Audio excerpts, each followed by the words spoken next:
Okay. What it do, Sober Soldier, salute. This is Stick from Dead Prayers with my partner, M1. And you are in tune to gotkushTV. There was empires in Africa called Kush, Timbuktu, where every race came to get booked. My success to you, even if you wish me the opposite. Sooner or later, we'll all see who the prophet is.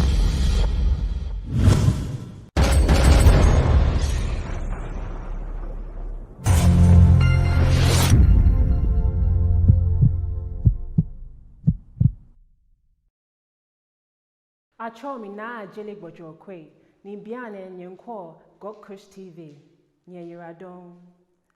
My name is Na Jeli Gbojo Kwe, and right now you're watching gotkushTV. Thank you.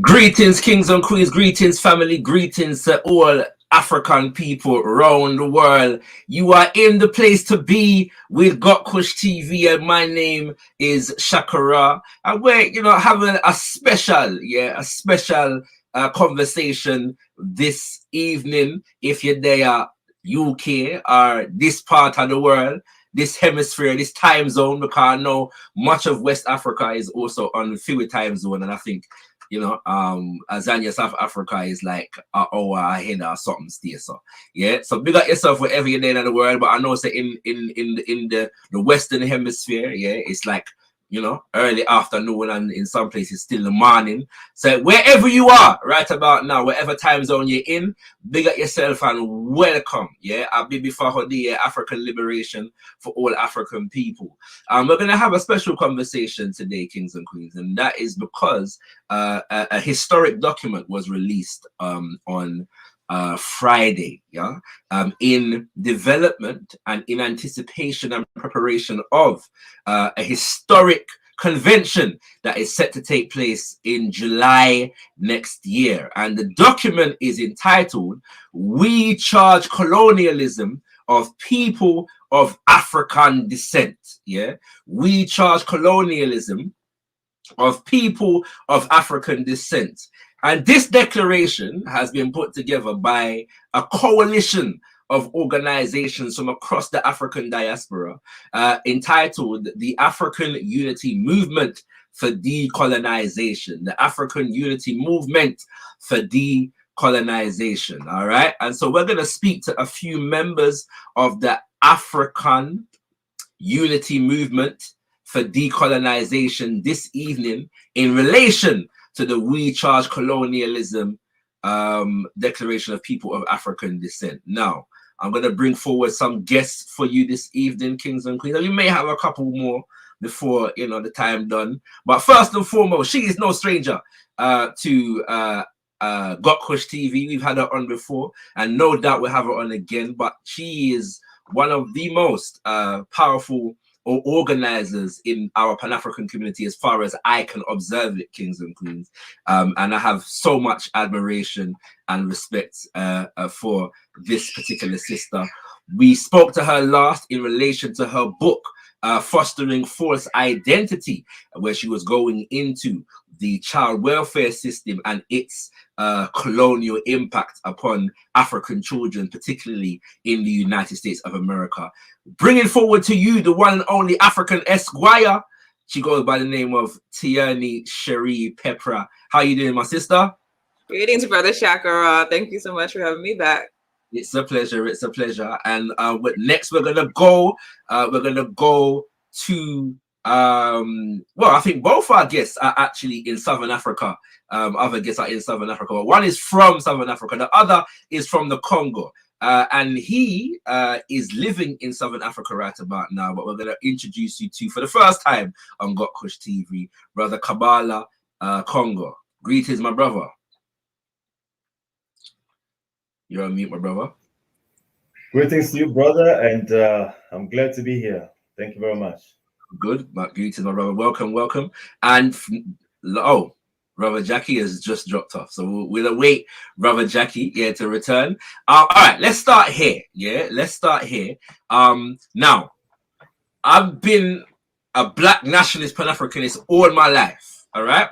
And one of the prevailing stereotypes about Pan-Africanists is that we fail to work together. Yeah, there's so many organizations and we fail to come together and collaborate and work in any semblance of unity. And there's levels of truth to that, but there's also levels of untruth to that, because I've always seen Pan-African organizations work together, you know what I'm saying? Even across ideological lines, yeah? And so I want to start by asking the both of you, what are your principal organizations, yeah? What are your principal organizations? Just and introduce your primary organizations through which you come into the African unity movement for decolonization. I'll start with you, Sister Tiani. Yes, so I'm coming through this coalition with We Charge Colonialism. Essentially, we're an organization primarily made of people of African descent based in the United States, but our central focus has been to raise the banner of colonialism being our predominant issue as African people, and to have us have that narrative and normalize the narrative that it's not just these sub-issues that we're more accustomed to talking about, like police brutality, or talking about corruption. That's what you hear all the time in the continent. But the overarching system is colonialism. And so that's what unites us, I think, as far as our different liberation struggles. And so that's what our focus has been as an organization. All right. Brother Kobala, the same question to you. All right. Myself, I am representing the African Continental Unity Party. It's a continental, I can call it even global political movement that we have started in Africa, working as a movement, globally speaking. But when we go in every country, we turn it into political party with the aim to, run for elections and seize the power in order to change things in the continent. All right. Now, I know many people have never heard of this party before. Them no know say there's a thing called the African Continental Unity Party, especially because, my brother Kobala, and I'll ask you about this later, but a lot of us in the diaspora are given this impression that Africans prosper, or what's the word? Revel in disunity, yeah, in holding on to colonial identities, all right? That there's no desire on the African continent to unite the African continent, yeah, and that this is a pipe dream that is being imposed by those of us from Africa, from the Caribbean and from the United States of America. So we're going to come back to that concept in a second. But before we do, I'd like to know about some of the background. Obviously, we won't be able to go into all of it, but some of the background behind the development of the African unity movement for decolonization and how the coalition came into formation. Anybody can go. I can go on that. Essentially, earlier this year, I was, thinking about things that have happened in the past. The primary inspiration for us coming together, I would say, is the Pan-African Congresses, particularly the one in, I believe it's 1945 in Manchester. And seeing the fact that you had different people from the decolonization struggle come together and really set the tone for the liberation movement for the next 10, 20, 30 years. And from that, we have the Organization of African Unity and so many other formations coming out of being. And so the idea was that we need to change the narrative again. We can't have these nationalist focused organizational methods that we don't understand the need to collectively address the colonial system. And it's very, I think, interesting because now we're dealing with neocolonialism, which is able to hide and able to be disguised a lot more than formal colonialism. So the idea was essentially that, let's just get some people together, see if we can change the narrative, not just about colonialism being our issue, but the fact that neocolonialism is just as much colonialism as formal colonialism. Right. So from there, the declaration we released, I made like a very rough draft just to send around to just people who I could think of. And from there, I said, had an open invitation, please bring more people into, this conversation, because I feel like we should really try to use the 70th anniversary of We Charge Genocide as an opportunity to formally declare that our focus is colonialism. It's not these sub-issues. And then also the convention, which would be in July 21st to the 23rd, that would be the 100-year anniversary of when Marcus Garvey petitioned to the League of Nations that Ethiopia be handed over to African people whenever Ethiopia was basically being taken back from Italy. And so that was another way to internationalize the discussion and have a Pan-Africanist focus in a momentous occasion, specifically because everything that's going on with Ethiopia right now. I mean, it was very good opportunity, I think, to raise the banner of what Pan-African solidarity looks like. Understood. Thank you very much, my sister. We're going to come back to you in a second, but brother Jackie has returned, so let me bring him through. Oh, he seems to have frozen. Okay, brother Jackie, we're having some problems here today. All right, well, we'll persevere. We'll persevere, family. Tiani, I have to commend you because I think that one of the roles that you play, within this community of Pan-Africanists as it stands right about now is keeping us focused on this central issue of colonialism and neocolonialism. And there's so much here that we can get caught up in that is related to the issue that can overshadow that central issue. And I think you keep us, remember, wherever we're talking about, it's related to this issue of neocolonialism, whether it's corrupt governments, whether it's the pandemic and the vaccine, right? You know what I'm saying? Whatever it is, and we can get caught up in this dealing with corrupt governments and the pandemic and the vaccine, right? And people, all they do is share information about corrupt governments or the pandemic and the vaccine, or, you know what I'm saying? And forget that actually we need to be organizing a Pan-African movement that will withstand and be able to resist in relation to all of these issues. All right. So I appreciate you for that. Because you keep us, focused on the real central issue. And so you spoke about this in the historical moment. You spoke about We Charge Genocide. The Pan-African congresses and conference in 1900, and then the congresses from 1919 to 1945. There's also the international conventions of the Negro peoples of the world, which was held by the UNIA ACL. And you mentioned the petition to the League of Nations, 1922. Right. There was also another one in 1929, which is a longer one. But when we look through all of these documents and these conventions, we will see. I'm mentioning it because there is a lineage whereby you can trace the same issues are trying to be addressed by various different generations of African people. But one of the interesting things for me going through this particular document is the fact that you've done it in commemoration of the 70th anniversary of We Charge Genocide. Shout out to Paul Robeson and those others who were involved in that initiative. But you've made it We Charge Colonialism. All right. So why was it necessary 70 years later, to not just charge genocide, but charge colonialism? Brother Kobala, you want to give your thoughts on that and I'll hop in? All right.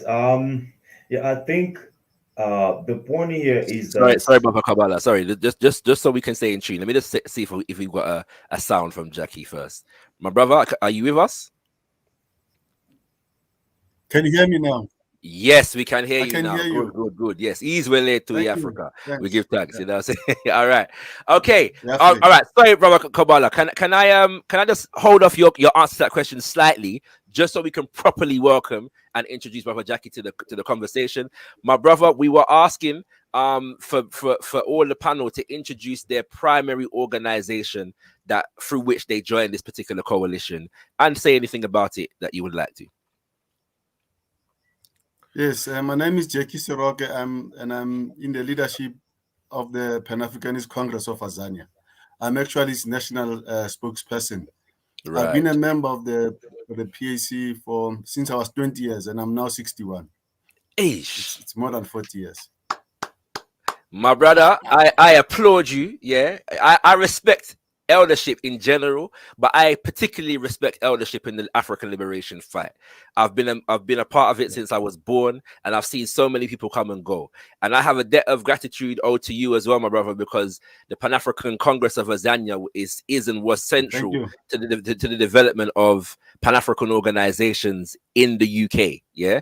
A lot of us developed out of our collaborations, yeah, including my own organization, the Pan-African Congress Movement, which literally, borrowed its name from the Pan-African Congress of Azania, and also even the All African People's Revolutionary Party chapter in the UK, yeah. And even though we would all debate with each other, we all love the PAC, right? And we all supported the PAC. So honor to you for your years of service to our people, Uncle, and we appreciate you being here, Uncle. All right. So, before you came back, we was asking, Brother Kobala was about to answer the question in terms of why it was necessary to not just charge genocide, but charge colonialism 70 years later. Yes. Go ahead, Brother Kobala. All right. Thank you again. So, I wanted to say that, genocide is actually a consequence of colonialism, just as many other consequences that we can find within colonialism.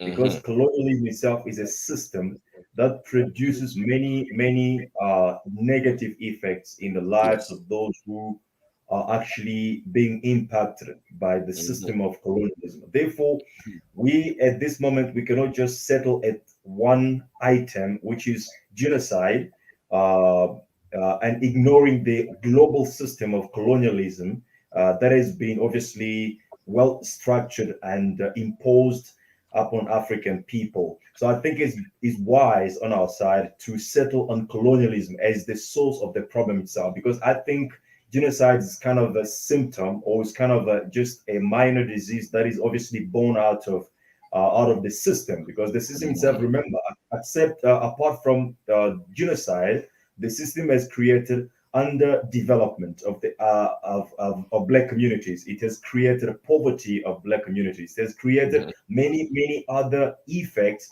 that, if we have to single out one after another, we're going to have to spend other generations before we have we have managed to eradicate the whole system. So I think the choice of charging colonialism is a wise in that perspective of tackling the system from its roots and overthrowing it in order to create the condition for African development.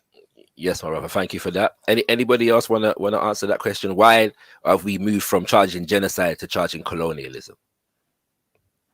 Brother Jack, colonialism is. I want to take it. Yes. Colonialism assumes that those who are its victims, those who are colonized, do not have a history, do not have a life before the advent of colonialism. Yes. It dehumanizes people throughout the world and suppresses their development and their growth. Colonialism. Oh, my brother seems to have frozen. Eesh. All right. Go ahead, Tiani. Go ahead, and we'll get Brother Jackie back hopefully soon. Yeah, I'll just follow up on what Brother Kobala said, and just add that there's obviously a legal component, and being very sensitive to the fact that the laws that we are arguing with are colonial laws, obviously. So from the United Nations on down, but there does need to be a parallel drawn from these laws that they have put out and told us that these are your rights, that they, even by their own standards, the rights that they have identified, they are even in contradiction of their own standards. And so that's one thing that about colonialism, that we draw parallels to genocide, we draw parallels to crimes against humanity, we draw parallels to numerous human rights rights that we're told we have: economic rights, civil rights, all of the above. This system is in direct contradiction to those principles. And so that's another reason why I think it was important, because We Charge Genocide, they came to lay out a legal argument based on what happened at the Genocide Convention whenever they were decided to create this crime of genocide. So we're similarly saying that we're drawing from their laws and their legal precedents, and saying that even by your own standards, you are guilty of this crime. Now, interesting. By the way, kings and queens, the link to this document is in the description of this video, as is the link to the conference that is being planned for next year, and we'll get to that shortly. But it is a very good document, very well laid out. It begins by defining colonialism.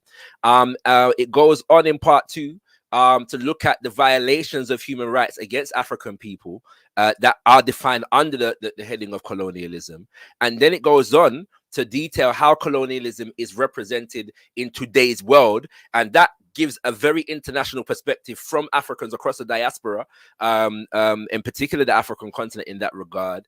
And then it declares that this is colonialism. Then it gives certain demands in relation to what has been identified previously. Yeah, so you can check that out. Yeah, I encourage all to read the document. Yeah, it's very educational, especially for those who are new to the concept of colonialism and neocolonialism. All right, it lays it out extremely well. Brother Jackie, I'm going to give you a chance to complete your answer to the question, and then I'll go on to another question. I apologize for the break in the internet. No problem, brother. Sorry, I should say this is another what's the word? Consequence of colonialism. Yeah, you know what I'm saying? Poor internet connection. Go. But anyway, go ahead. Yeah, yes, very much so. Yes, sir. No, I was going to say that colonialism then produces a subset of very dehumanizing concept like racism, for instance, because those who are colonized are taken as subhuman beings. Those who are colonized do not have a future. They are hewers of wood and fetchers of water. So we charge colonialism because it is the source, same as imperialism, the source of difficulties and oppression that people are facing on a worldwide basis. Colonialism comes in many forms. In Southern Africa, specifically, countries like Zimbabwe, Namibia, occupied Tanzania, like ourselves here, have a set of colonialism that features settlers side by side with the indigenous people. And it becomes a naked way of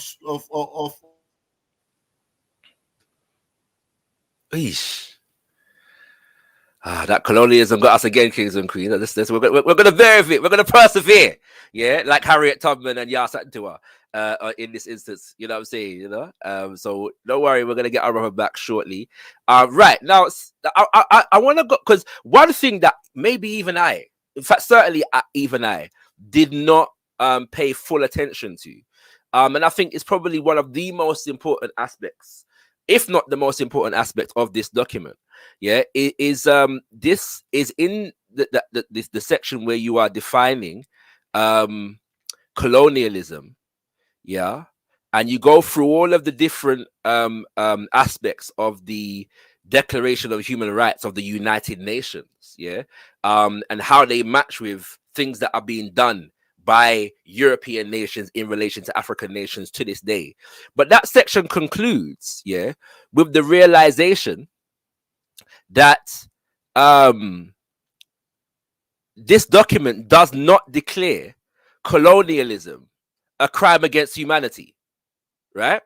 And that was a brilliant thing to highlight, yeah? Now, and I want to delve into that somewhat, because looking at the history of, okay, first and foremost, in the context of the history of the Declaration of Human Rights, yeah, it declares a number of things, crimes against humanity: slavery, murder, extermination, deportation and forcible transfer, torture, and so on and so forth, but stops short of defining colonialism as a crime against humanity. I'd like for any of you to delve into the politics behind that decision. Yeah, why this document that was written, was it 1948, I believe, did not declare colonialism a crime against humanity, and that has not been done to this day.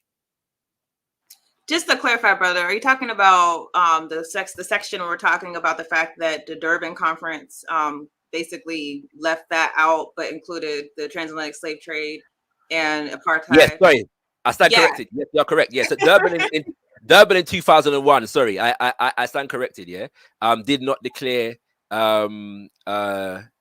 what's the word? Colonialism, a crime against humanity.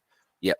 Go ahead. Right. Yeah. So that was the World Conference on Xenophobia and Racism in Durban, and a number of quote unquote victories were won out of this. Essentially, the new formation or recognition that the transatlantic slave trade, that apartheid, that slavery, all these things were declared crimes against humanity, but they wholly left out colonialism. And the hypothesis is that, one, when it comes to colonialism, there are countries that are literally still formal colonies, and we do list that out. And also we recognize in the end of the document that there are countries that have yet to even achieve, the formal like decolonization.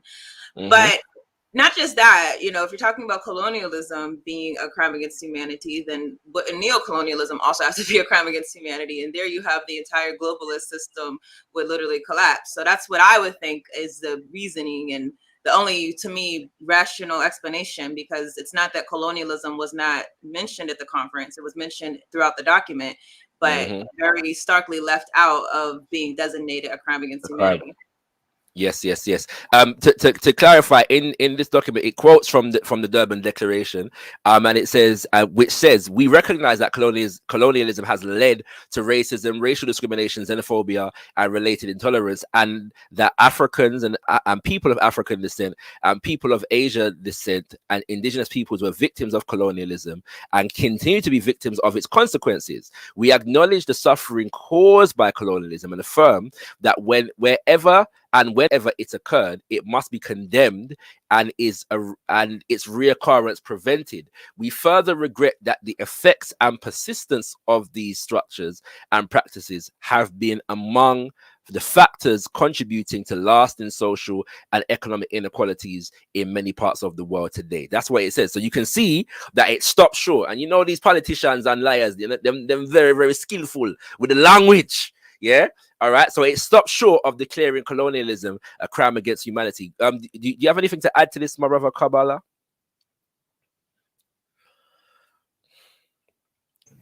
Yes, sir. I think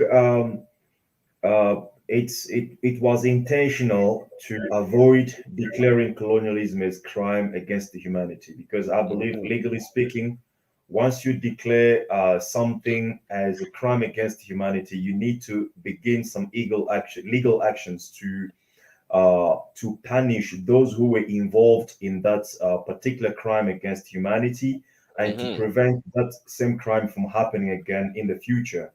However, in this particular moment, we have to see the powers that were involved, that were maneuvering that particular convention, are the same powers that have created the conditions of colonialism and also today neocolonialism, which is the most sophisticated form of colonialism that we are facing in the African world, whether in the continent or in the diaspora. So they couldn't actually declare it as a crime against humanity, because that was actually stabbed themselves in their back.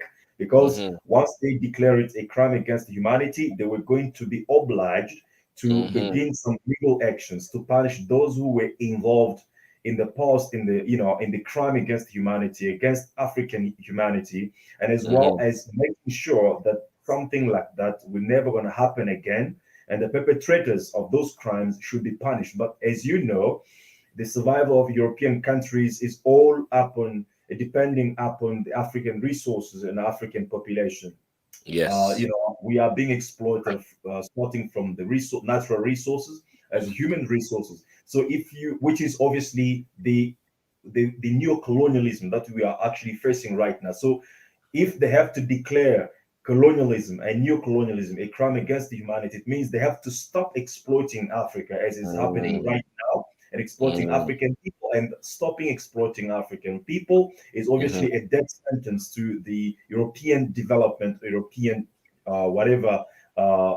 sustainability or economic development. So they cannot do something like that. So it's only then the one who is being colonized who can now declare truthfully colonialism is crime against humanity and take the necessary measures to punish those who are willing to obviously put him in a condition of servitude. As John Henry Clark told us, it's only a slave who can abolish slavery, because if you have somebody sitting on your back, it's only you who can take a position to balance the one who's sitting, on your back. And the right movement or right move to take is to stand straight up. So we cannot expect more from those who have institutionalized colonialism, who are still actually,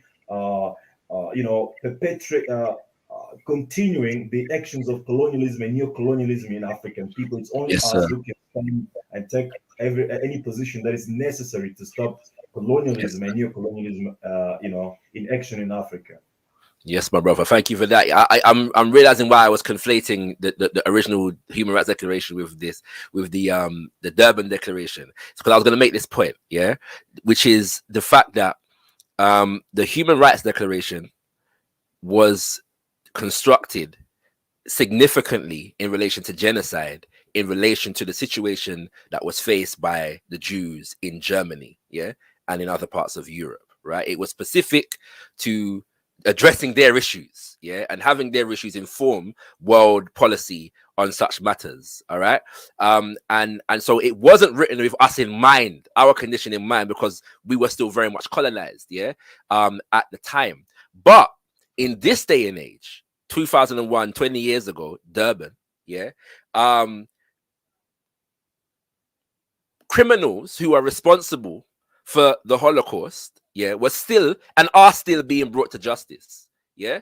And so declaring it a crime, as Brother Kobala has said, would have opened the way to incur the same processes, yeah, to have been developed in relation to crimes committed against African people in relation to colonization. And we know, if we didn't know before, the ending of apartheid in South Africa should tell us everything that we need to know in relation to the fact that these Europeans have no intention of being held accountable, yeah, for crimes that they've committed against African people. So that is a very important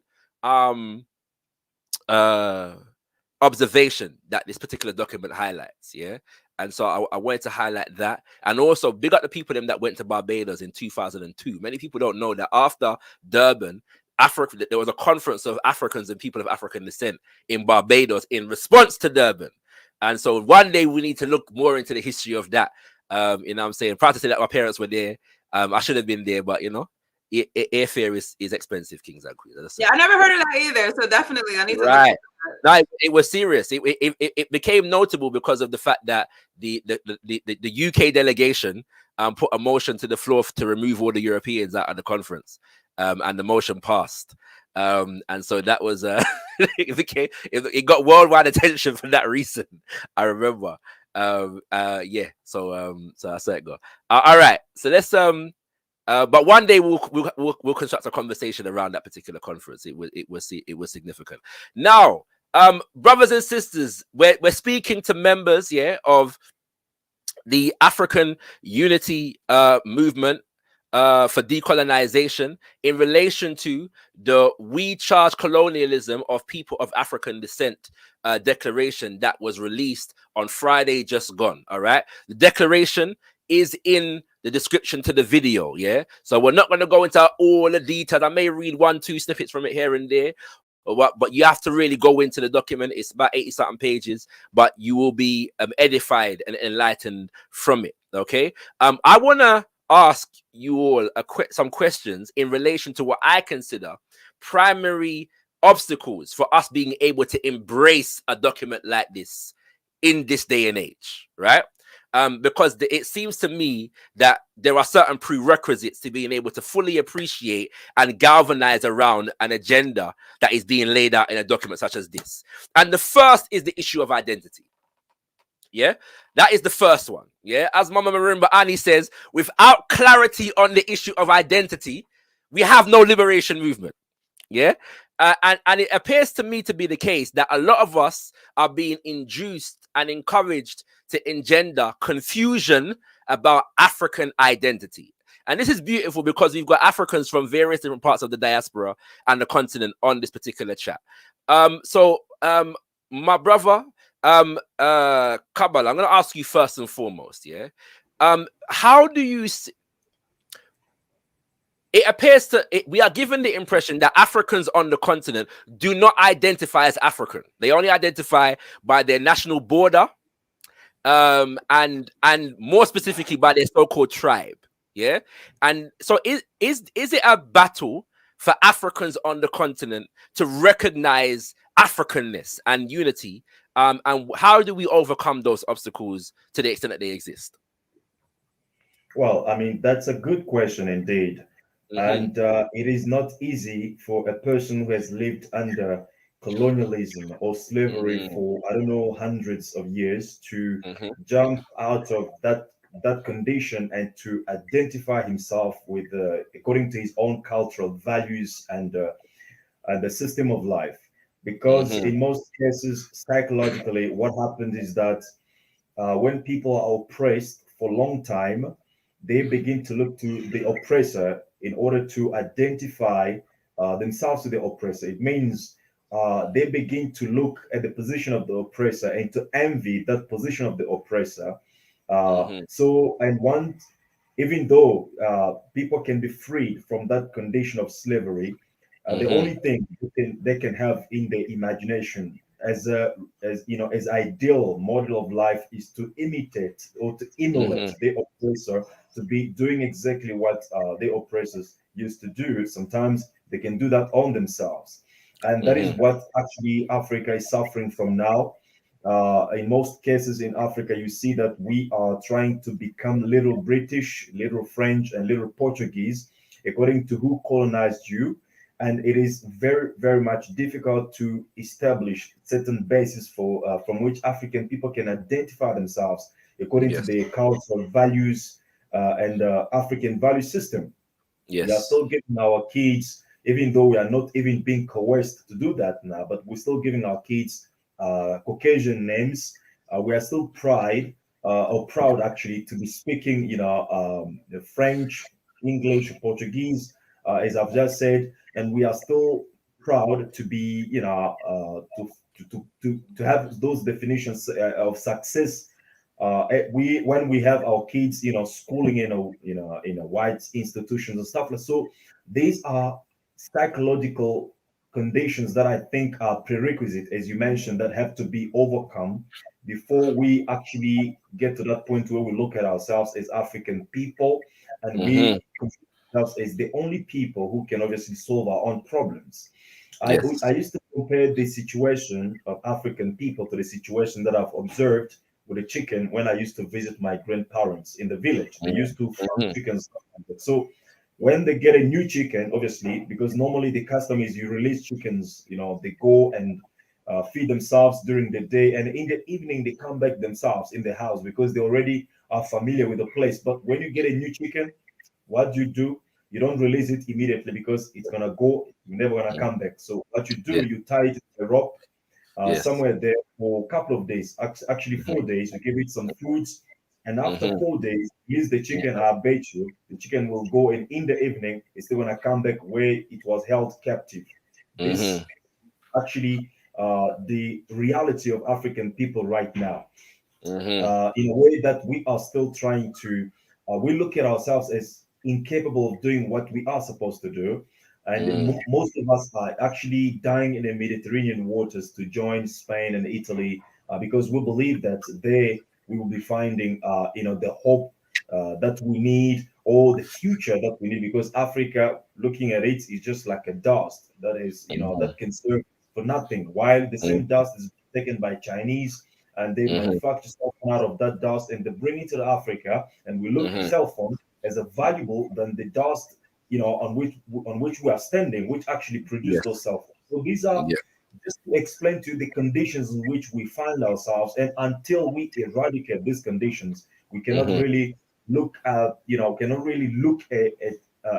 the unity of Africa in the way that we want it to be. And the way to address through education, we need to re-educate our people, and the best way to go about it is to start with the young ones who have not yet fully being indoctrinated by the Western value systems, and use them as a tools for African liberation and African progress. And I believe that this agenda of we are charging colonialism is propaganda that's going to be obviously used in building, for example, institutions that will help not only to charge colonialism verbally, but also to charge colonialism by building our own institutions of power that will Yes, sir. obviously challenge the institutions of colonialism. Because we have to understand that colonialism affects us from institutional perspective.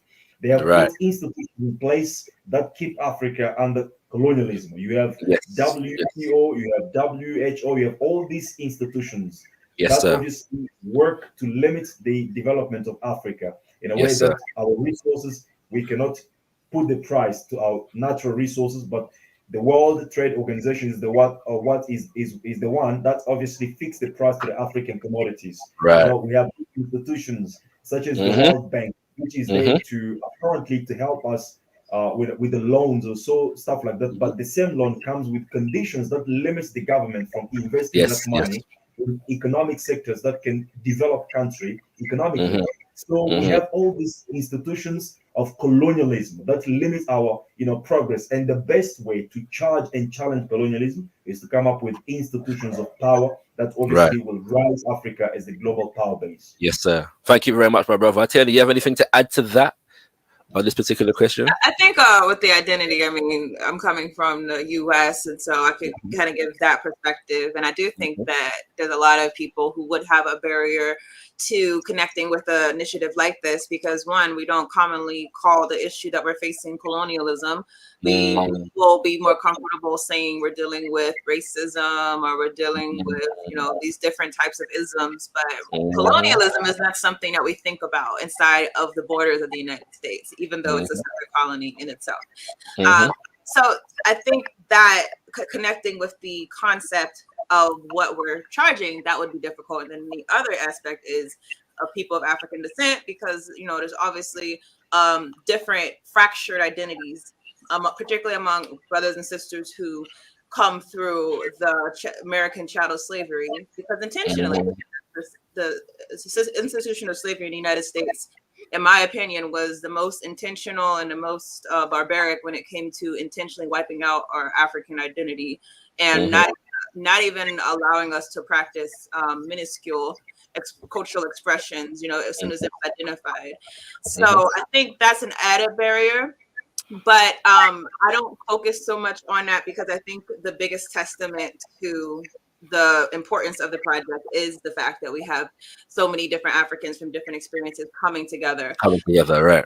Really, I think that's the most powerful aspect that people can identify, is that regardless of what I might feel, I might not feel or identify myself as African, but look at all of these people who are coming from different experiences, identifying these experiences as the same and identifying their history as the same. So to me, if anything, it will cause people to question, why is it that I don't identify myself, with being an African, and I'm fine with that.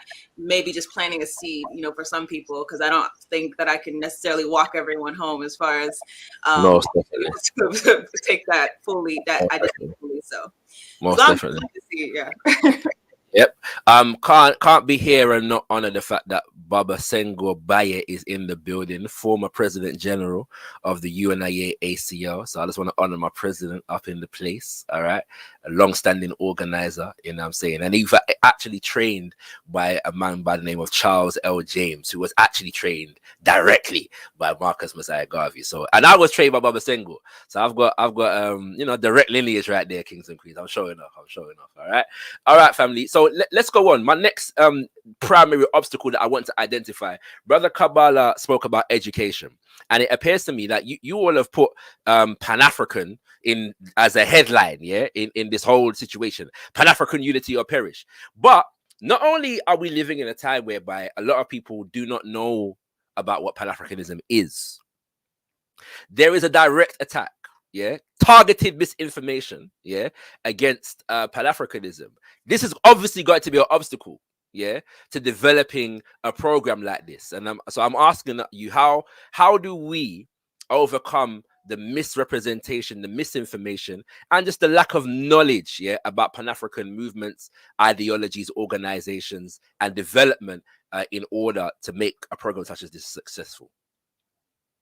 I think I've taken the position that if you want to show the validity of Pan-Africanism as a objective that is necessary, that you just have to practice Pan-Africanism. And a lot of people will say, you know, Pan-Africanism is the way that we need to go. But as far as the way that they move, you know, their politics are more so national. And I think the point of this document is to say that, first of all, for anyone who, let's just call them out, you know, ADOS or FBA movement, you know, anyone who takes these narratives of, you know, Africans don't think of themselves as African, no the Pan-Africanism is dead, you know, you don't hear these types of you know, rhetoric coming from the continent. It's us trying to impose it on the continent.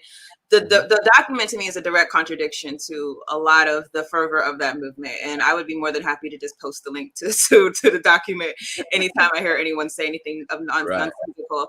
But I believe that a lot of the ignorance is willful ignorance. You know, I think you've encountered this chakra where some people you can try to like literally give them legit sources and they act like, you know, what source. And so that tells me that it's deeper than an actual critique. To me, it's a drive to identify yourselves, as Kobala was saying earlier, identify yourself with the white supremacist global system. And people want to be American. People want to be a part of the white supremacist class. And people want to be English. People want to be these colonial identities. That's just what it is. And if that's what you want, that's what you're going to fight for. To me, though, you know, I think it's important that you understand, you know, Western colonialism is going to reach a head inevitably, and you do not want to die on that. You do not want to go down with that ship. That's what I feel very strongly. You know, if you're in the belly of the beast, you don't want to be there when that beast is slain. And unfortunately, many of our brothers and sisters have chose to be on that side. And what can you do except for just show them the truth and try to lead them to the truth and allow them to make their own decision at the end of the day. Most definitely. My brother, I'm asking you the same question, but I want to ask you it specifically in relation to a particular reality. Some people would say, and this idea does exist, that we shouldn't be focused on global African issues and international and African issues. And some people even on the continent will say, well, actually, we shouldn't even be concerned with continental issues. We should focus on, Ghana should focus on developing Ghana. Congo should focus on developing Congo. South Africa should focus on developing South Africa. We can't help everybody and do it. What would you say to the idea that this Pan-African agenda is a hindrance to people for dealing with and developing their own specific individual nations? Well, I can say that if people say, indeed, they say that Pan-Africanism has failed. So the question maybe should be, does individualism or national individualism, has it succeeded? Because we have applied it in Africa for more than 60 years now. Since we have got what the so-called African independences. We've been trying Congolese solution, we've been trying Zimbabwean solution, Nigerian solution, I don't know, South African solution. And when you look at the situation in Africa today, it's very awkward. During the time of independence, when you look at the statistic, we had few intellectuals in Africa. We had few graduates in Africa. We had, like, we can count 3 or 4 PhD degrees in Africa in the 1960s during the time of independence. Even and yet these few graduates, they fought and they managed to at least to change or to shift the lines of colonialism to get what is called African independence, even though it's not independence. But today we have thousands of PhD degrees in Africa, but look at the condition in Africa. We should assume that the more educated we become, the more free and independent we can be, but we are not. We are even good slaves now, because our fathers were not actually slaves, we're prisoners of war. You know, as we are now very good slaves with our education. So I think the only justification or the only reason that Pan-African or Pan-Africanism can be looked as failing at this moment is because it is being handled by people, by the graduates from the Western institutions who know fundamental of African values in their agenda, but are trying by all means to project the Western value system over, the African population, which is got its own culture, its own tradition, and Yes, the clash doesn't produce anything as development, but all that we can talk about under development. So I also look at it as the very same graduates of from the Western institutions who have taken over Pan-Africanism in the past 50 years have made it a commodity, a way of making money. And that's the reason why Pan-Africanism is not seeming to be productive and constructive as it used to be during the time of Marcus Garvey, Kwame Nkrumah, and others. So they might be right because of their own, their own behavior or their own actions within the Pan-Africanism itself. But we cannot say that Pan-Africanism has failed because it is the only agenda that the white man has worked against. How can I put it? Tirelessly. Every time African people in the world have tried to organize themselves to work together, that is the same time that intelligence services of the United States of America, France, and Britain will also cooperate and work tirelessly to destroy those people involved in those kind of initiatives. We can talk about Nkrumah, we can talk about Lumumba. All these people were destroyed because the white man could see the danger of Pan-Africanism if black people can be able to unite and work together. And that was clearly a defeat for them. So that's the reason why they fought against it. So if something has been fought against, Pan-Africanism has been fought against, it can only be the only thing that can guarantee the solution that we want for Africa. Therefore, Pan-Africanism, even though failed it seems to be today for some people, it is the only key and the only way for African people, globally speaking, to eradicate the conditions of colonialism in order to develop ourselves. At this moment, there is no longer Congolese solution. There's no longer Nigerian solution. There is only African solution. And when we talk about African solution, we don't see the continent itself. We see African community, globally speaking, because we are all related from the blood. All right. Well, it's good to know because there's a lot of propaganda over here, my brother Kobala, that our African brothers and sisters on the continent don't want us and don't recognize us. So you've just dispelled that myth. So we don't no need to go further into that. Now, the logic behind me asking you these sets of questions, because I know people are going to ask these questions when they see this, especially when we begin to develop the popularity around it, and these things. And the final one is this idea that. And there are a lot of Africans who say this today, that the problems that we're facing today have nothing to do with colonialism.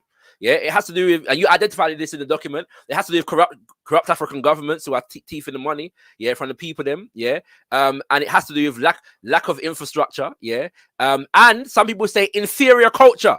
That our culture is just inferior and is not suited for development in the 21st century. And so you all who keep talking about colonialism and neocolonialism are engaging in the blame game and victim status, and you are not taking responsibility, Tiani Cherie and Brother Kobala, for Africa's problems. Instead of taking responsibility, you're busy blaming white people. How do you respond to that particular criticism, especially since you're centralizing colonialism in 2021?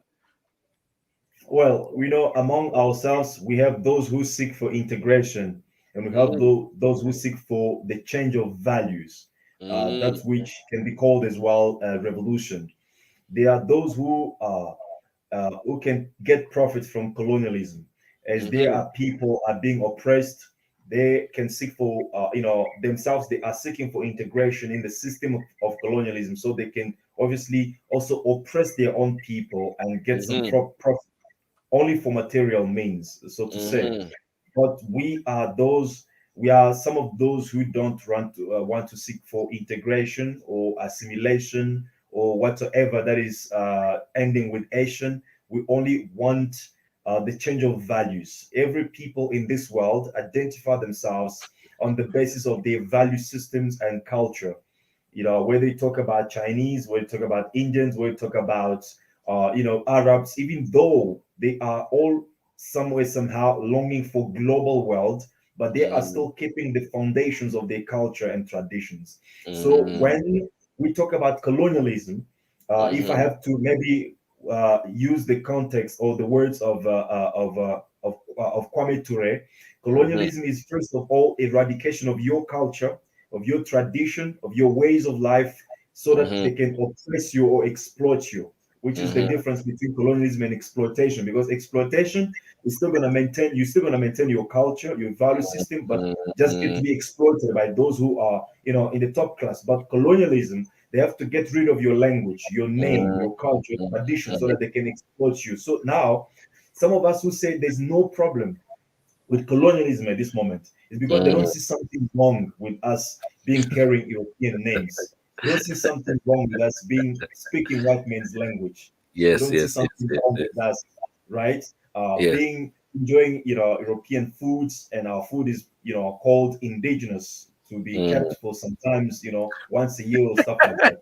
They don't see something wrong with all these things. They don't see something wrong with Africa being, you know, the richest land in the world, but African people are floating on the Mediterranean waters. They don't see something wrong with all these things, and we understand why they are running after, you know, personal gains.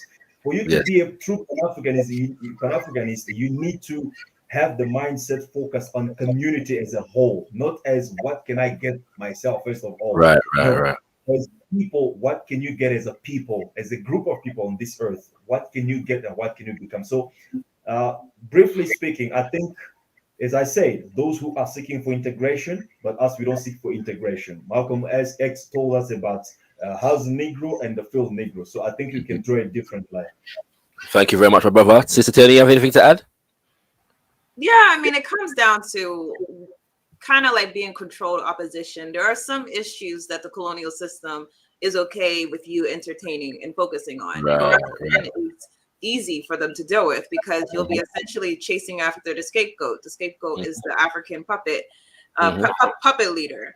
And so you'll be so busy blaming your government, your black politicians, you'll be so busy blaming them that you won't see the many European nations that are coming behind the closed doors to make these deals that create the conditions. So corruption, police brutality, I mean, all of these things that are common narratives in the media, they're chosen for a specific purpose, because it's like an endless battle. You can keep fighting for police brutality ongoing, because at the end of the day, the capitalist system creates the disparities to where police become necessary.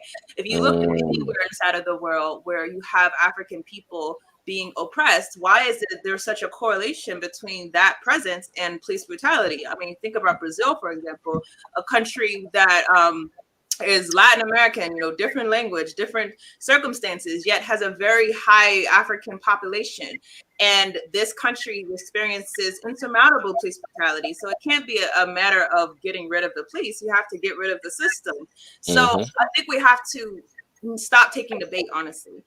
These issues that are more palpable to the discourse that will keep us confronting the source, you know. You know, police brutality, corruption, they're serious. They're real, but they're symptoms. They're not the source. And until we are ready to confront the source, then the symptoms, not only will they continue, but they'll become a distraction. I think many of us are distracted by these, you know, these secondhand issues that are handed to us, and we become our own enemy in many instances because we're being controlled. You know, the other thing about things like corruption and other things that are not direct to the colonial system is that you'll see money being thrown towards issues like that. You'll see nonprofits that are designated for things. They'll say women's rights, so they'll say the rights of the poor and things like that, or we want to give you you know, food and things like that. These are sub issues that are easy to distract people with, and they'll fund for that specific purpose. One of the people who live inside of the document is George Soros. He's been very guilty of this throughout the African continent and throughout the United States. He pretends to be and the Caribbean, for that matter. Sorry, just wanted to highlight that, but yes, go ahead. Yes, everywhere. He pretends to be a philanthropist, and you would think all the issues that he's putting money towards, you know, they're not things that we're against. Obviously, I'm not against, you know, education. I'm not against, you know, helping disabled people. I'm not against that. I'm not against, you know, civil engagement. Like, I'm not against those things. But when you understand the agenda is to pump money into these controlled issues so that we don't confront the overarching issue, then you understand how insidious these issues kind of become. So I think it's important that we become comfortable and change the narrative necessarily, because if we keep doing what we are doing at the track record that we're doing it, we're just going to keep fighting things that are not at the heart of our exploitation as a people. Pan-African unity or perish, kings and queens. We are speaking to members of the African unity movement for decolonization, hot off the heels of the release, the publishing of an historic document entitled the We Charge Colonialism of People of African Descent. Yeah, the link for this document, presented very well in a digital flip book, is in the chat, Kings. Sorry, it's in the description. Yeah, and I'm gonna post it in the chat shortly as well. All right, but it's in the description. Do read it. Yeah, and update yourself on the conditions of African people around the world. There are contributors from Haiti. There are contributors from the UK. There are contributors from the United States of America, Sierra Leone, Ghana, Zambia, South Africa, Congo, Namibia. Yeah. It truly is obviously not complete, but a significant proportion of the African diaspora is represented, and I'm sure there's work taking place to add more, to what is there. And with that, I do want to, and it addresses some of the current issues. We're not talking about history. We're talking about current issues, and I'll give you an example. Shout out to my brother Bonchi and Yete in Ghana, who also contributed to this document and informs us about colonialism in Ghana today. Yeah. And for example, the mining sector has been dominated by companies such as you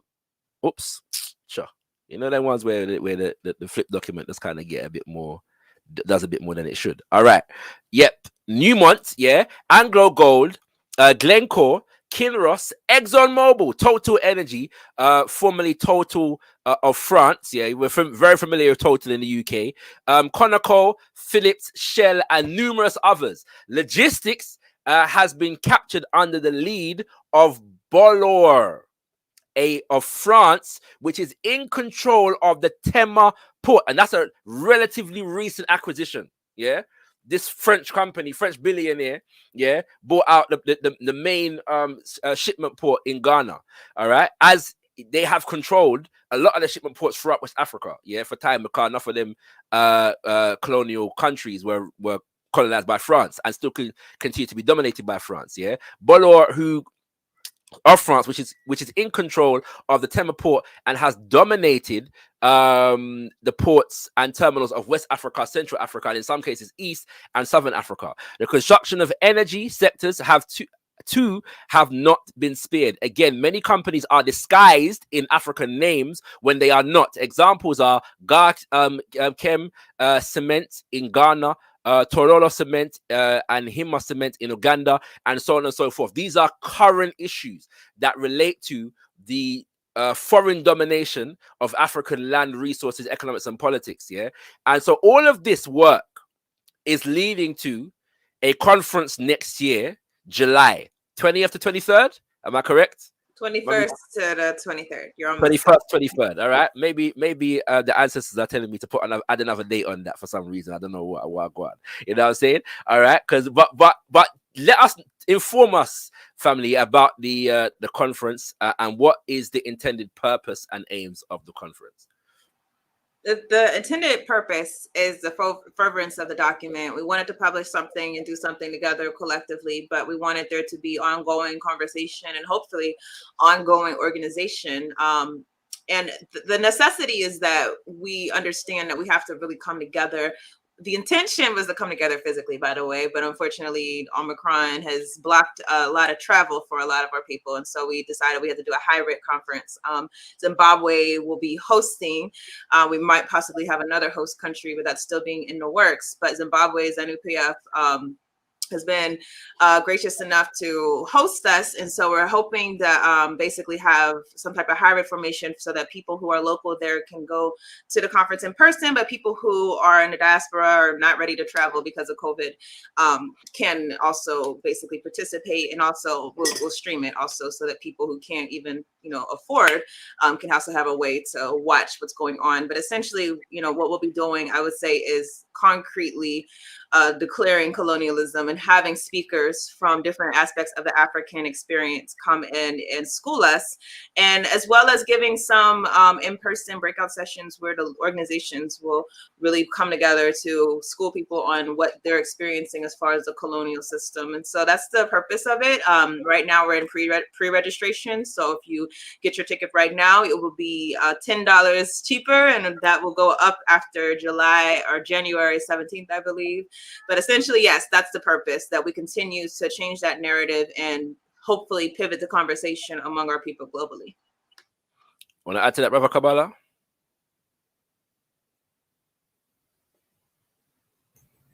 Yeah, I think, apart from what Sister Tony has mentioned, is also, there's also an aspect of raising awareness to some of our people who haven't been able to consider our situation as colonialism, and begin to obviously declare colonialism as a crime against humanity.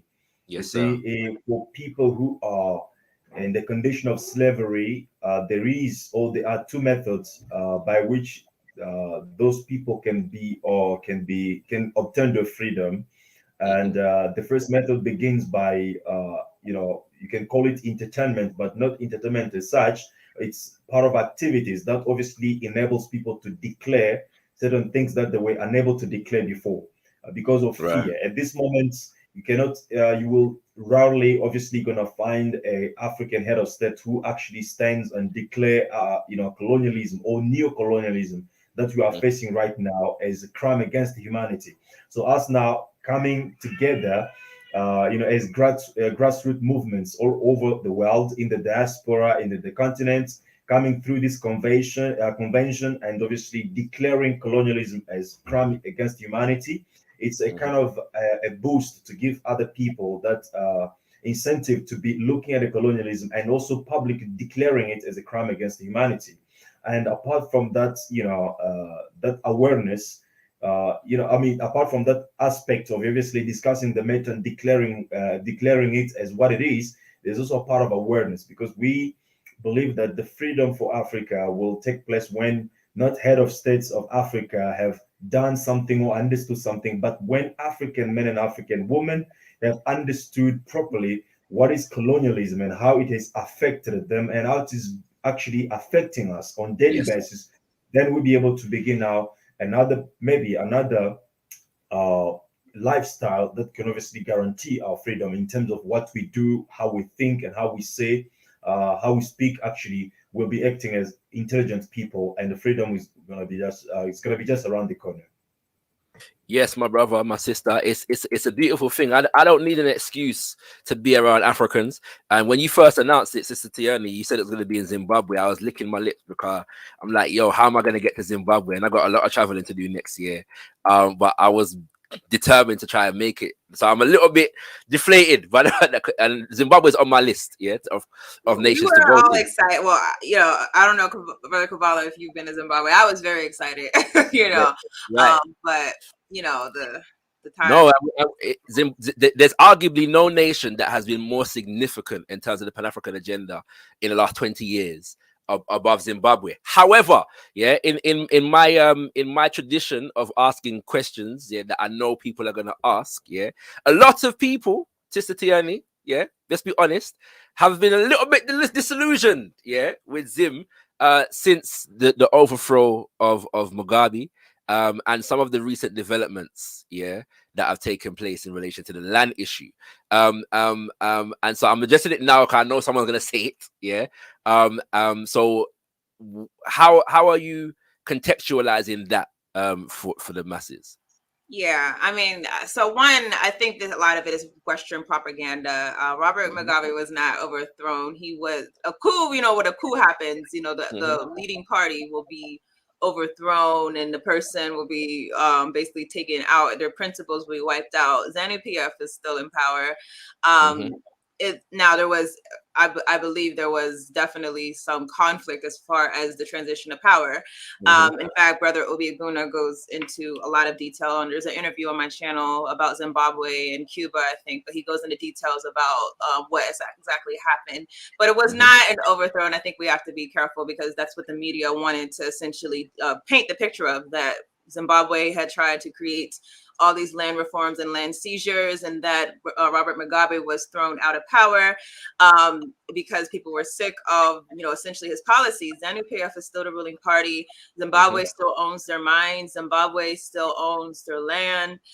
Zimbabwe, if you compare the ownership of the indigenous population in Zimbabwe to the rest of the African continent, there's still very much an ideal and something that we have to protect, because they're still under sanctions, despite all of this. I think until they're willing to give that land back to the farmers, they're going to remain under sanctions. And so we have to stand firm with them, because we want to have more aspirations for African people, that you can take the land back, and that you can have a society that's not controlled by a small minority. And obviously, I know Brother Kobala is in South Africa.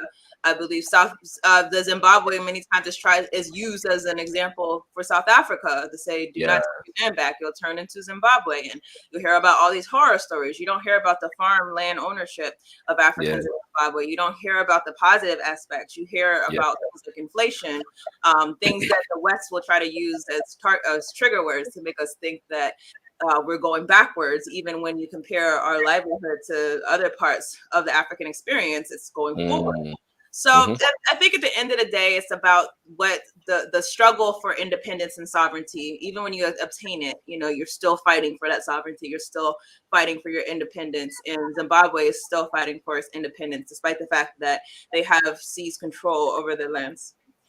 Big up the people of Zimbabwe, you know what I'm saying? And I could go more, because there are some widely reported stories would suggest certain troubling developments, but that's another story for another time, kings and queens. But the fight continues, and there is a good explanation in relation to, in the We Charge Colonialism document declaration that is in the chat right about now. You've posted in the chat right about now on Zimbabwe, and it's not written by the ZANU-PF government, but it speaks to the impact that the sanctions, the economic sanctions that have been waged, the economic warfare that has been waged against Zimbabwe is affecting the development of the nation and the people in general. So I encourage ones to check that out. Brother Kobala, you are from Congo. Yes, sir. If you're talking pardon me? You're talking in the context of colonialism, yes. I hear you, my brother. I hear you. And I agree. Yes. And it's a good point. It's a good point. Yeah. In the sense of the rejection of these colonial borders is a very important point to emphasize, even as we try to effect it. Yeah. But I'm mentioning that because Congo is another place, and we can't mention Congo without hailing up the name of Papa Patrice Lumumba. Yeah. You know what I'm saying? But also I want to hail the name of a man by the name of Pierre Mulele. Yeah.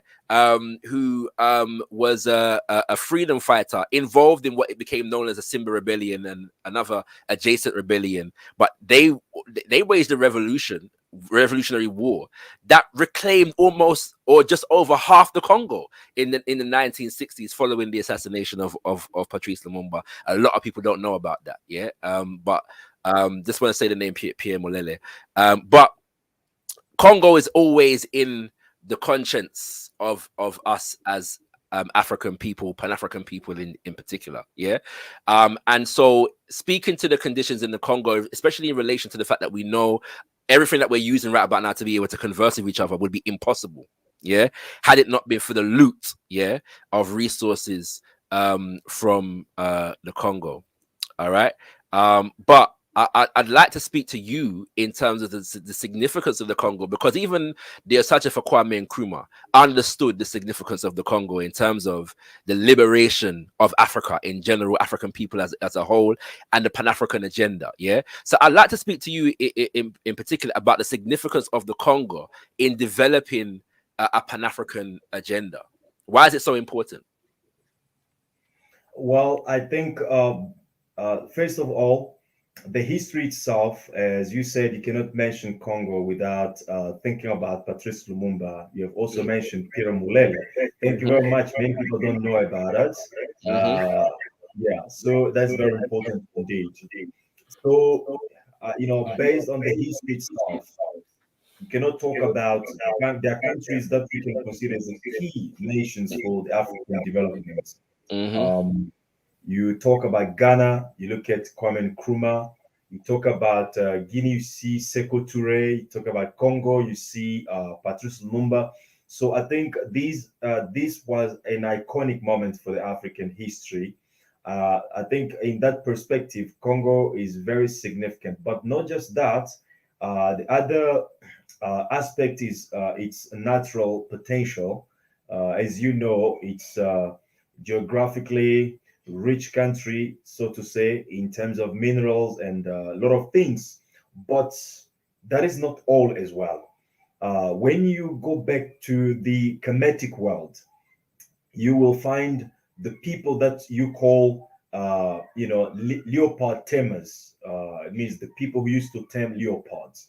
And this is actually the translation of the word Congo. When you take Congo itself in a hieroglyphic language, is actually leopard tamers. And this was a kind of how can you call it? How can I call it? The word is kind of a mason, a group of people who actually contributed in the Kemetic development. And when we talk about Congo, in that context, Congo is not just the territory that is called Congo today. You're talking about starting from Mozambique, starting from the whole Central Africa. So I look at a Congo in that perspective. Why? Because it's got history starting from the Kemetic world, and therefore when we talk about Pan-Africanism in reality didn't also start with Marcus Garvey or George Padmore and other people that we know. Pan-Africanism started from actually Kemetic world, in how it's actually called Sematawi. That's actually the meaning of Pan-Africanism in ancient Egypt. So it started actually from there.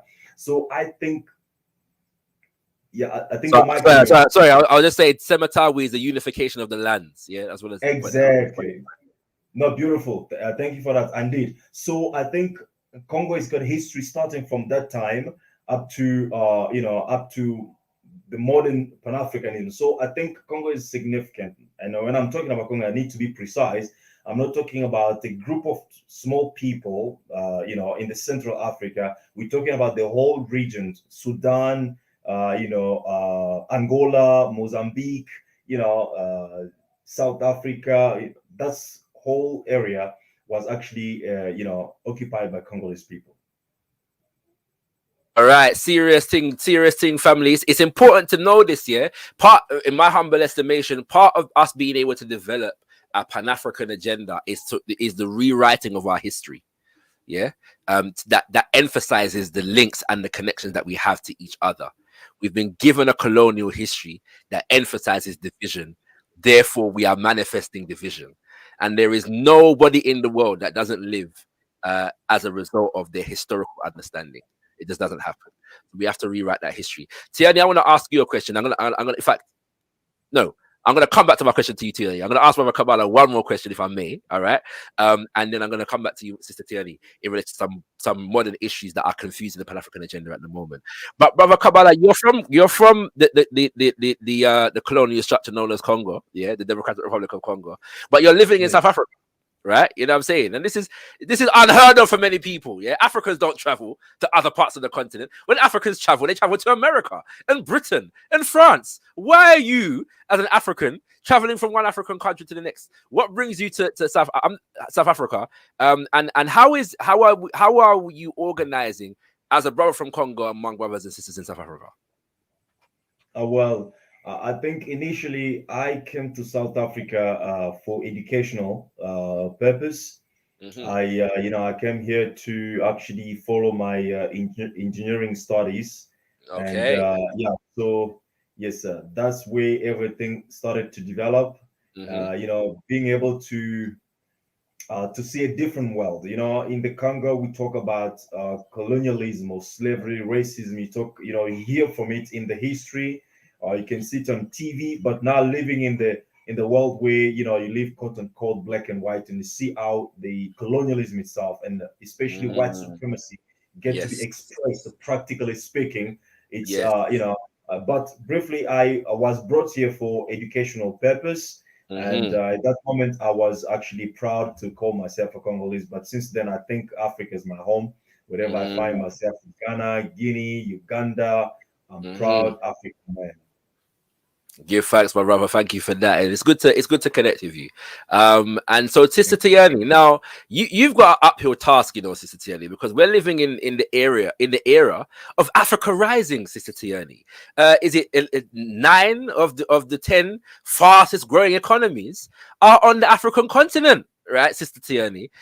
There's the African Free Trade Agreement, where the whole continent, right, this is a Pan-African agenda, where the whole continent is looking to, lessen trade barriers and so on and so forth. You've got the East African community looking to form greater ties with each other. And here you come along with your coalition of Pan-African organizations talking about neocolonialism. Tiani, you're being pessimistic as opposed to forward-thinking and optimistic in this regard, What's the deal, Sister Tiani? And does the things like the African Free Trade Agreement and so on represent an impediment or a complement to Pan-African development and revolutionary unity? Well, the African Free Trade Agreement is just imperialist institutions being repackaged inside of Africa. It still has the issue of protectionism, which says that an African country under the WTO still has to not give preference to their local businesses. My brother Kobala had to drop off, I think, but can't give preference to local businesses. And so essentially we're putting this point where we're adhering to colonial rules that don't make sense, to where you could have Fortune 500 multinational corporations come into your country and have the same treatment as a local business owner trying to sell the same product. It doesn't make any sense, particularly if you think about colonialism. Our people had our entire economies decimated, and yet we're trying to act like we can equalize the playing field starting now. No, there's much that needs to be done before we can even entertain the idea of any type of global commerce.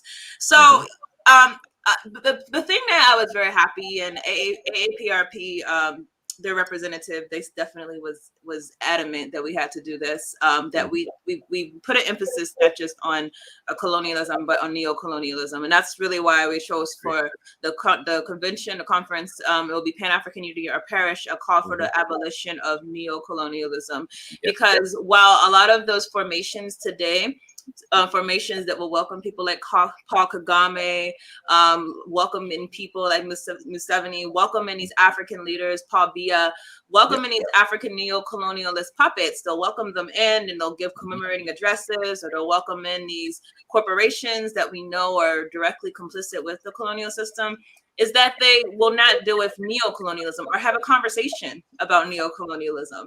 A lot of the Pan-Africanism that is commercial, that is happening today, there's no talk about redistribution of the resources.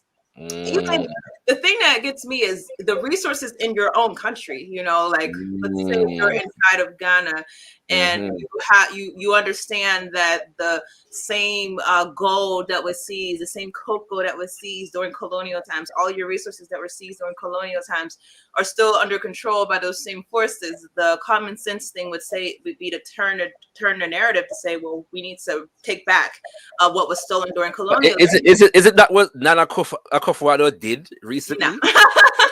Nana Akufo-Addo made a business deal, as he always does. In fact, we just talked about him on the WCC podcast this past Saturday. He got an award from Forbes magazine, African of the Year award. Oh, I didn't know that. I wasn't familiar with that update. Okay, Steve. African of the Year award, of course, and that's a loaded. Coming from Forbes magazine, that's a loaded. Most definitely. Right. So I think that we have to be very careful, and it is to a point where I understand more now. I think when I first came into the Pan-Africanist struggle, like when people would say Pan-Africanism isn't a philosophy, it's an objective, I didn't quite grasp it until the more and more I started encountering Pan-Africanism being popularized by mainstream media. But even like when I went to Ghana, I know you were in Ghana this past year. I was in Ghana a little shortly after you, I think, and just seeing Pan-African slapped on things that were completely at the detriment of African people. Pan-African Bank, you know, Pan-African this, and it's like, oh, is that really what it is? And so you kind of understand the need to take back these terms and qualify what we're going to regard certain people as. You know, the fact that you identify yourself as Pan-Africanist does no longer bother me too much. I want to know what your concern is about sovereignty and the land and the resources. So, you know, these are issues that we have to confront, and that's why at minimum, you know, when it comes to AUMD, you know, we emphasize this is not a closed group. Like, you know, we actively want any African-led organizations to be joining in. But the basic precept is that you have to identify colonialism and obviously neocolonialism as being the problem of all African people. And if you have a problem with those systems, you know, we have different philosophies on many different things as people. Some of us don't have a problem with capitalism. You know, some of us, you know, I'm one of those ones that I guess radical socialist, communalist. We have different philosophies on, you know, what type of government structure. Some of us are pro-democracy. Some of us are like, no democracy. Let's, you know, do away with anything that has a Western context. But the thing that has to unite us is the system of colonialism that's still being practiced against us. And that's the basic thing that require that you be African-led, and that you have an anti-colonial objective as an organization. And that's what we really need to hold as a standard anytime we have someone try to come into the Pan-Africanist spaces and saying that they're for the people, yet, you know, they're for the same institutions that are collectively oppressing the people. So I want to apologize to the chat because I've neglected you slightly, and there are a couple questions, but I know our sister has to go shortly. We're going to bring her back, so she could, and we'll bring some of you live. You can ask some more questions to the African Unity Movement for decolonization. But unfortunately, because of the sake of the time and what we had to get through, we wasn't able to bring anybody on today. So apologies for those who are asking questions. We will get to you soon. That last question, I'll tell you, was necessary because we're living in a deceptive time where people are borrowing from the Pan-African playbook. So that after condemning Nkrumah and Lumumba and saying that they failed and their plans were too grandiose and too big and unrealistic, then everybody is now borrowing from the playbook, but within a neocolonial context. So the ownership is not changing hands. African Free Trade Agreement seems to mean that European corporations have more freedom of movement on the African continent. That's what it seems to me at the moment. I'm not seeing anything that suggests that it's anything different. At the minute, and so because they're able to discard the revolutionary element, which is possible because of the lack of emphasis on neocolonialism. Which is why this document is so important, as developed by the African Unity Movement for Decolonization. We charge colonialism, kings and queens. The link is in the description. The link is in the chat. Get it, read it, educate yourself. And I envisage that, as Brother Kobala has said, one of the key challenges that we're going to have for the next few years is just upping our people's knowledge of neocolonialism and what it is, and how it functions among us, not just as the document outlines on the continent of Africa, but in the Caribbean, and this thing called internal colonization, which is also outlined in the document, whereby people like us that live in Britain, and the United States of America exist in a colonial context, but we haven't identified it as such, for the most part. All right, you know what I'm saying? So we give thanks for you, Sister Tierney, for all the brothers and sisters and organizations. This is a coalition made up of organizations of the African Unity Movement for Decolonization. Are there any last thoughts that you want to leave with our people before we close this session? Just thank you very much again, Brother Shakara. Everyone, if you want to follow AUMD and just get updates, you could go to Twitter at AUMD. I don't think I have the email. I believe it's AUMD1884@gmail.com. If you want to reach out to us, and essentially, if you're an organization that wants to join our conversations, join our coalition, the goal is, again, organization, and organization only comes from coming together because of common interest in our common struggle. And so we hope to have as many brothers and sisters represented in this formation to push forward, because it's a very important task that we can't do alone, obviously. Most definitely. Give thanks, my sister. I'm gonna let you go. Family, I'm gonna do you a little service. Yeah, I'm gonna read a little section once we let Sister Tierney go, from the section of the document that speaks to Britain, yeah, the UK, all right? So stay tuned. I'm going to give you some context on that and how Britain operates in the world, all right? Giving thanks to Sister Tierney Cherie right there, you know what I'm saying? We appreciate that, sister, yeah? And if you don't know about Tierney Cherie, check her out, African Esquire TV on YouTube and other platforms, yeah, everywhere, you know what I'm saying? You have to get to know Wagwan for Sister Tierney Cherie. She's a very, very powerful sister. Me appreciate her care and done. And you know what I mean, yeah, man. Stay tuned to anything that she does, yeah, is for the betterment and the liberation of African people. All right. So this is the document. Let me actually just show you the front cover in a Z. Yeah. So this is the document, yeah. And the link for this document is in the chat, kings and queens. We Charge Colonialism, all right. And I'm gonna go to the chapter that relates to the UK, yeah, as put forward by the Center of Pan-African Thought. So shout out to brother Nigel and the sisters and brothers of the Center of Pan-African Thought.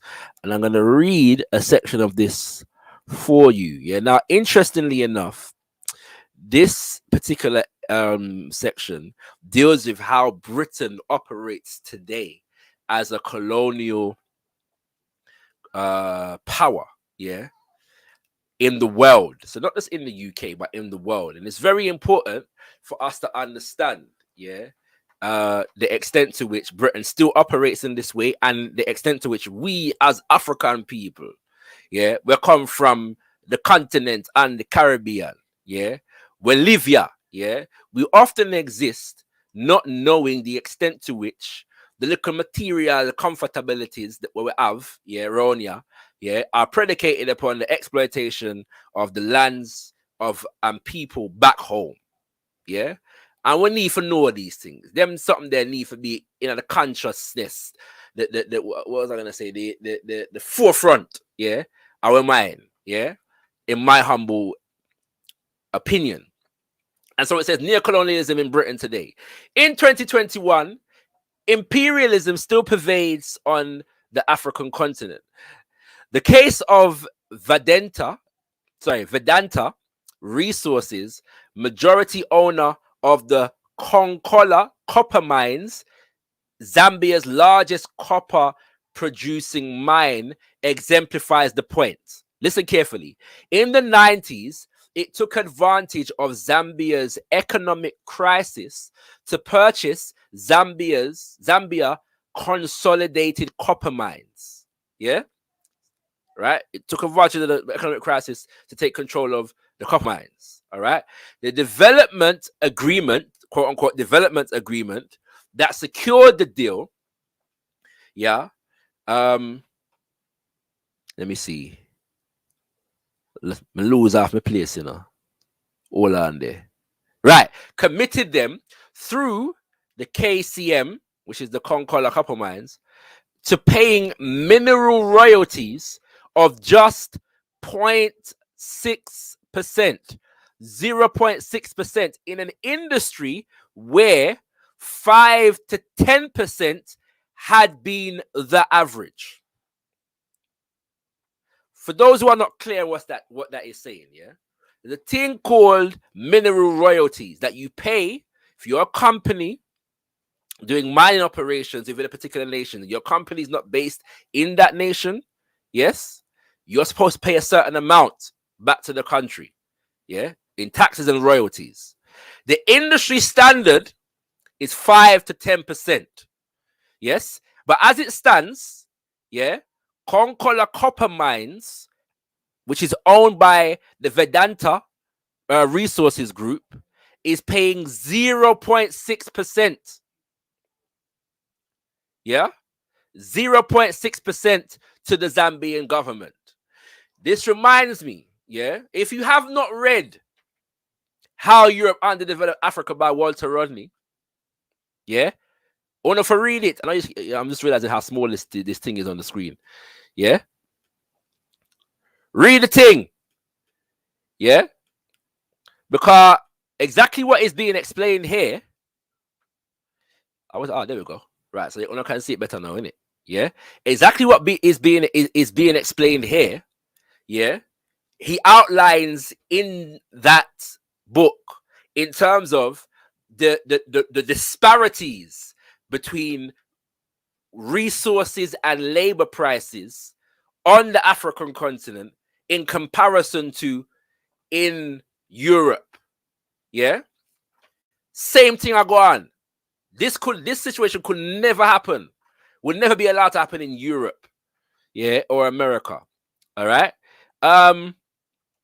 In 2006 to 2007, they paid the Zambian government just 6.1 million on over 1 billion in extracted copper ore. Yeah. So again, in 2006 to 2007, they paid the Zambian government just 6.1 billion on over 6.1 million, on over 1 billion in extracted copper ore. The agreement has also written in it a 20-year stability period to safeguard against future policy reforms. Means that the situation can change for the next 20 years. Yeah? That I go on, kings and queens. Yeah? This I go on. Hold on there.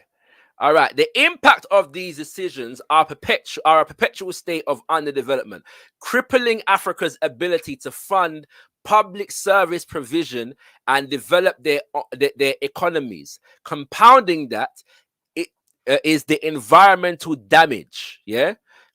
KCM have also been implicated in serious incidents of environmental mismanagement. One of the dominant factors in the neocolonial structuring of our majority African nations on the continent and in the diaspora right about now, and even in majority black neighborhoods in the United States of America and the UK, is the extent, yes, of the environmental damage and pollution that we are exposed to relative, yeah, to rich, affluent people if we live in a majority European nation, yeah, and even if we live in a majority African nation. But that comparison is more in relation to pollution comparative to from an African nation or a Caribbean nation to a Western nation or a European nation in specific. Yeah, serious environmental damage is being done for the sake of the extraction of our resources. One of the key indicators of this is what's taking place in the Niger Delta today and the environmental damage. What's happening off the coast of Somalia, yeah, and the nuclear waste dumpage where I mash up the coastline and kill off the ecology, yeah, of the Somalian coastline. Yeah, KCM have also been implicated in serious incidents of environmental mismanagement and compromising the health of locals. The most serious being when sulfur dioxide emissions from its smelters were being released into drinking water and silting local rivers. Yeah, you're poisoning the water. Accusations of labor rights abuses and draconian employment practices persist too. Laborers are said to be paid as little as £37 a month. Or not think say universal credit was bad. 30, and this is working. This is a government money. This is working. This is a wage. Yeah, £37 a month. 114 below the country's average living expenses of £150. £1. Yeah, it is a mistake to believe Britain's colonial tendencies are a thing of the past. In 2013, during the Conservative and Liberal Democrat coalition, the government created the High Level Prosperity Partnership Initiative, an initiative to enable British companies to access to the continent's raw materials in exchange for British aid. The initiative pledged to support British oil and mining companies, not Africans, but British oil and mining companies, in finding new markets in Africa. Yes. So they want to open up a market for British corporations among us. Yeah. To exploit. In the policy report, it promised, quote, prosperity through increasing exports and investment, opening markets, gatekeeping, access to resources, primarily to UK businesses, unquote. The initiative planned to push this through trade missions and ministerial visits and work to reduce tariffs and trade barriers. In 2014, there were raised eyebrows when the UK funded the Mozambican government to build capacity and public sector management structures for its mining and petroleum sectors. However, it made sense, listen, when in 2018, British mining company Extract Resources announced it would begin exploration for gold in the region. What just happened? You know them say enough times when you talk about them something, you know, them tell you say, Britain gives so many millions in aid to Africa over the last how many years. Britain is one of the #1 contributors, yes, to Africa in terms of aid and loans and so on and so forth, and charity and all these things. Yeah, I saw them say, yeah. All right. So then, but what happened in Mozambique? Yeah, in 2014, there were raised eyebrows when the UK funded the Mozambican government to build capacity and public sector management structures for its mining and petroleum sectors. However, it made sense when in 2018, British mining company Extract Resources announced it would begin exploration for the gold in the region. You believe that when Britain they give the money to the Mozambican government, they never have the company already line up for going there 4 years later? Oh, I'm telling you. Yeah? I read a little piece more and then we're going to wrap up the thing. But this next piece relates to one of the issues of our time for Africans when living in the UK. Yeah? In the aftermath of Brexit, a new reality has hit Britain. No longer being part of the EU means Britain has an imperative to negotiate its own economic partnerships with African countries. Yeah, I let them saying it. Yeah, you know what I'm saying? Take back the power and all them something. That's what they want to do. They want this side them want trade deals, yeah, with the rest of the world and all them something there. All right. Future relations may be in part shaped by the House of Lords International Relations Committee, who in 2019 launched an inquiry on the UK and Sub-Saharan Africa Prosperity, Peace and Development Corporation. Theresa May called it the start of a strategic shift in Britain's relationship with Africa, a relationship based on mutuality and fairness. However, history tells us that Britain will prioritize its trade objectives no matter what comes out of that inquiry. It will window dress its protectionist policies and shape-shift ideologies and structures that are best for its investment. In other words, a new equitable global finance system, one hallmarked by transparency and accountability, the neo-colonial, neoliberal project of the West looks set to further entrench itself on the continent.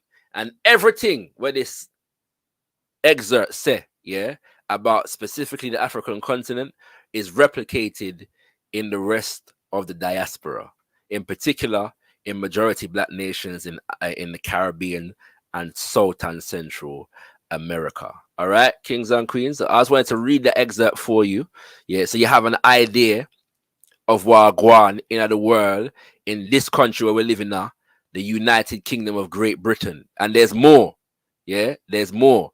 Now, having said that, finally, what I'm gonna do before I close, right, is deal with this element of the document that deals with the actual charges of colonialism.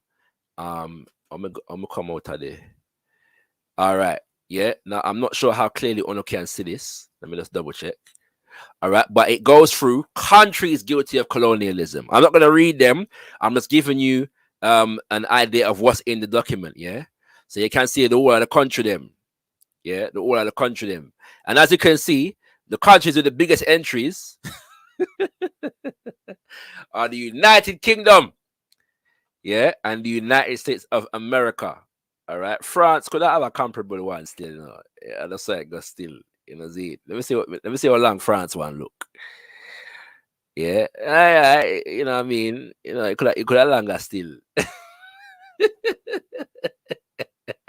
Yeah, but yeah, I said it go. Yeah, but when it comes to colonialism and neocolonialism, nobody don't master it more than the United Kingdom of Great Britain and the United States of America. Then it goes on to identify international and transnational institutions of guilty of colonialism. And yes, yeah, the United Nations is here, the IMF is here, G20 is yes, sir. Yeah, the World Bank and all of these things. Yeah, corporations guilty of colonialism. These are companies now. Yeah, and there are a number of companies listed. All right. Yeah, I'm sharing this with you because I want you to know what's in it, because it's very important.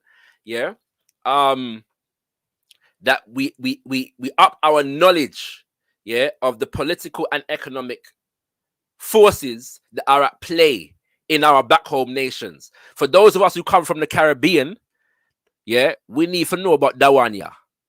Yeah, I want to highlight that one, yeah. Yeah, I can't highlight, but over here, let me just go in on the thing proper. Yeah, you see Chiquita Bananas. Chiquita used to be known as the United Fruit Company.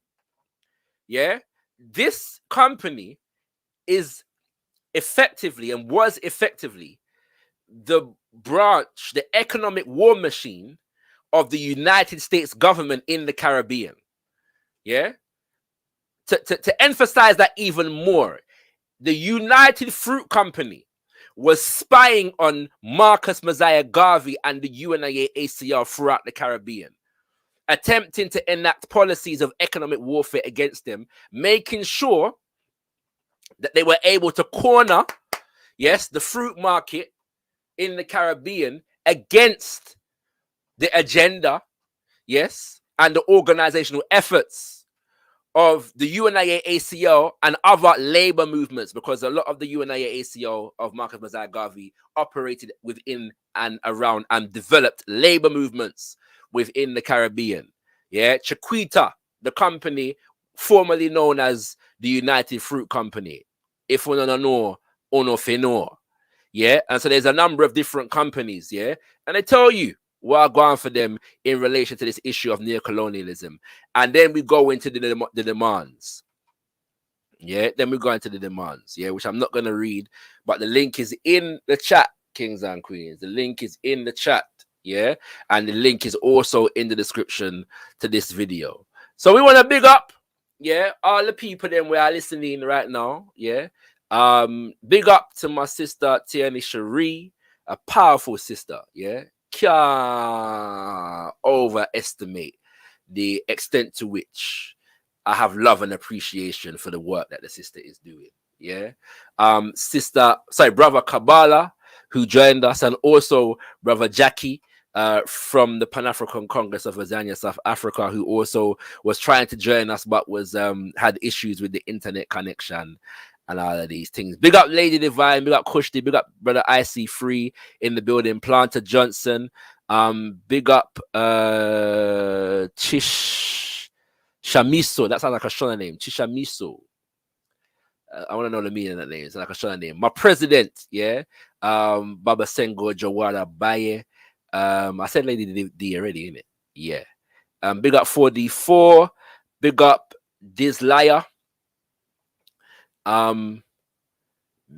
Big up everybody who are tuning in. Yeah. Big up the brothers and sisters of the African United Movement for Decolonization, and we appreciate your works on behalf of African people. Once again, this document, yeah, We Charge Colonialism, yeah, is in the description to this video. I encourage ones and ones, yeah, to check it out, yeah. Big up, brother Afro Native in the building. Also, check it out, and what I'm also gonna do is give a little, you know, a little exit music, yeah, exit music, coming from some of the stalwarts in the Pan-African community. So check out them vibes, yeah. Tune in, stay tuned for more coming on gotkushTV, Kings and Queens. Check out the last episode of the Cypher, yeah. Do Black Women Need to Submit? All right, good conversation took place right there, so yeah. And look out for more coming there. Look out for more quarantine convos. Big up my sister Mutt, you know what I'm saying? We've got more coming for quarantine convos. If not this by the end of this year, but definitely in the new year. But we're working at both, so do stay tuned for that. And more to come from gotkushTV. Always remember that, and always remember, you ain't got nothing if you ain't got Kush. Personally, I'm going to have to ask myself, the question and challenge myself. How do I merge this area of science and the history of science and the politics of science? How does one merge it? And,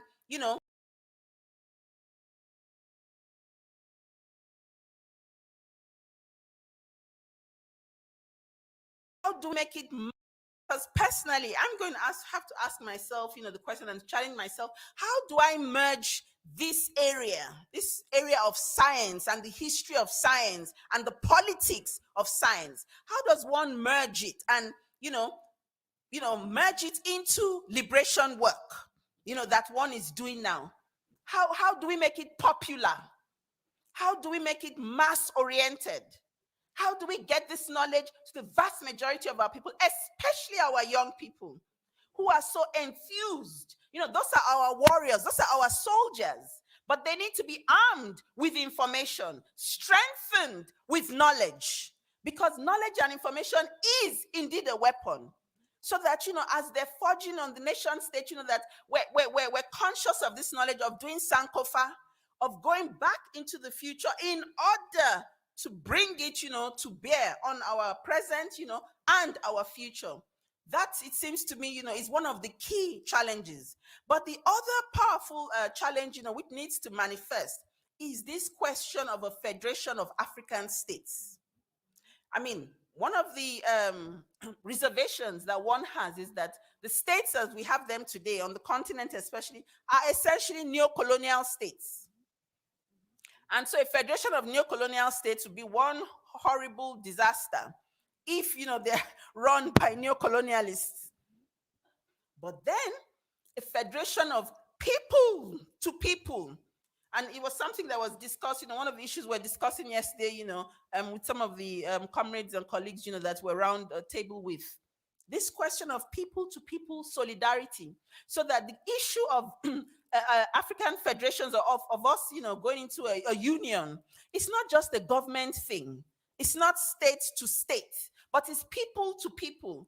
And so one of the things that, we must push, all of us, is this fundamental question of the global nature of our African identities. That we stop, to see ourselves as Nigerians and Gabonese and, Ghanaians and Congolese and all these other nonsensical identities that we have. But not just that we talk about them like we're talking now, but that it's actually, embedded in our spirits, in our psyche, and in our approach to our work. Because those of you, who are on the continent know that we face, this crisis of religion this crisis of ethnicism that is tearing us apart.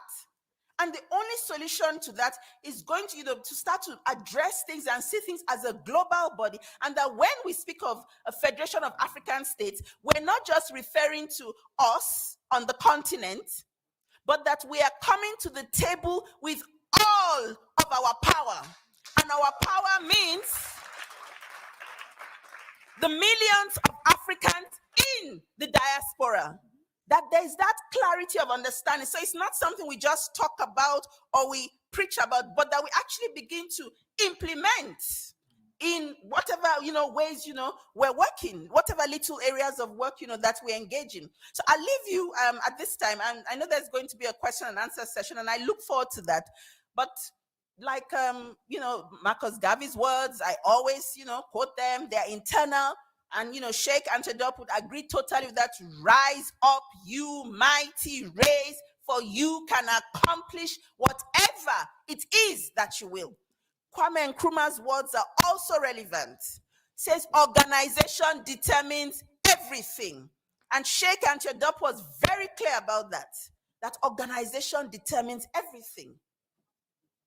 And of course, Fanon, standard Fanon. Every generation out of relative obscurity must identify its mission and either fulfill it or betray it. Okay, what it do, Sober Soldier, salute. This is Stick from Dead Prayers with my partner, M1, and you are in tune to gotkushTV. There was empires in Africa called Kush, Timbuktu, where every race came to get booked. My success to you, even if you wish me the opposite. Sooner or later, we'll all see who the prophet is.